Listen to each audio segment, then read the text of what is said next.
The distress beacon flickered weakly across the void, a dying pulse in the darkness between stars. Elara Chen had been hauling freight through the outer rim for 6 years, and she'd learned to ignore most signals. Pirates used them as bait, and salvagers stripped wrecks before rescue ever arrived. But this one was different. It came from a Valakor transport, and the Valakor never asked for help. She shouldn't have stopped. Every practical instinct screamed at her to jump to the next system and forget what she'd seen.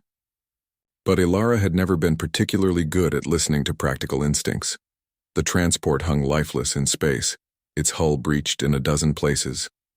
Elara suited up and crossed the void, her mag boots clanking against twisted metal as she entered through a gaping wound in the cargo bay.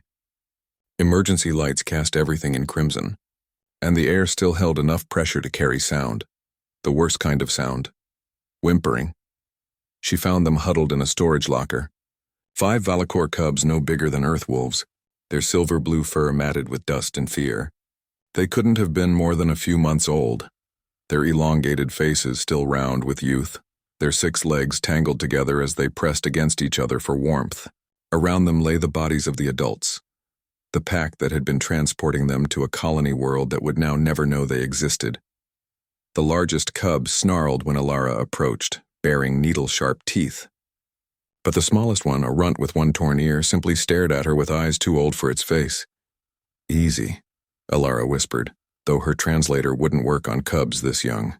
They hadn't learned language yet. "I'm not going to hurt you." She'd studied Valakor customs during a stint working colony logistics.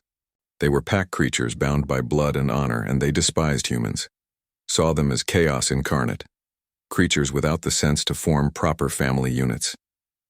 The irony wasn't lost on her as she carefully scooped the cubs into a cargo net and carried them back to her ship. They should have gone to the nearest Valakor station. Protocol demanded it. The Valakor Confederacy would send someone to collect them, place them with proper packs who understood their ways. But the nearest station was 3 weeks away, and the cubs were starving. Elara had protein paste and water. She had heated sleeping quarters and gravity that could be adjusted to match their homeworld. She had time, and empty cargo holds, and a loneliness she'd stopped acknowledging years ago. She kept them. The first week was chaos. The cubs didn't understand human technology, didn't trust human food, didn't know why this strange, packless creature kept trying to touch them. They huddled together, 5 heartbeats becoming one, and growled whenever Elara came near, except for the smallest one, the runt with the torn ear. Rin, she'd started calling him that after hearing the soft chirping sound he made when he was curious, watched her differently than the others. When Elara sat cross-legged on the cargo bay floor eating her own rations, Rin would creep forward inch by inch until he was close enough to sniff her hand. "You're the brave one, aren't you?" she murmured, offering him a piece of synthesized meat. "Or maybe just the desperate one." Rin's rough tongue scraped across her palm as he took the food. His siblings watched from their corner, ears flattened, but hunger eventually overcame fear. One by one they approached.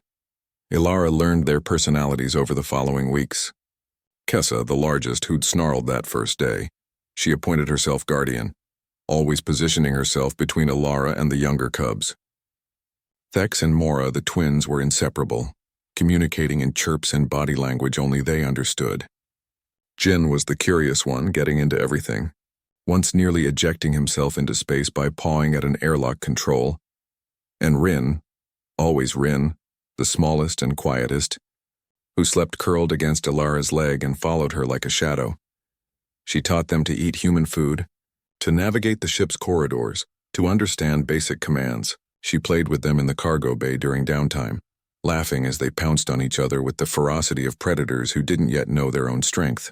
She cleaned their wounds, groomed their fur, and sang them songs from Earth that they couldn't understand but seemed to calm them anyway. She became their constant, their certainty in an uncertain universe. The message from the Valakor Confederacy arrived 2 months after the rescue. They'd traced her ship's signature from the wreck site. A formal delegation would meet her at the next registered port to collect the cubs and return them to their people. Elara read the message 3 times, then deleted it. She rerouted to a frontier colony on the edge of mapped space, a place where questions weren't asked and registry logs could be conveniently lost. She bought forged documentation listing the cubs as domesticated companions, though any Valakor who saw it would recognize the lie immediately. "I'm sorry," she whispered to them that night as they slept in a pile of blankets she'd spread across the cargo bay floor. "I know I'm not your pack. I know I'm not what you need." Rin stirred, his amber eyes opening to regard her steadily.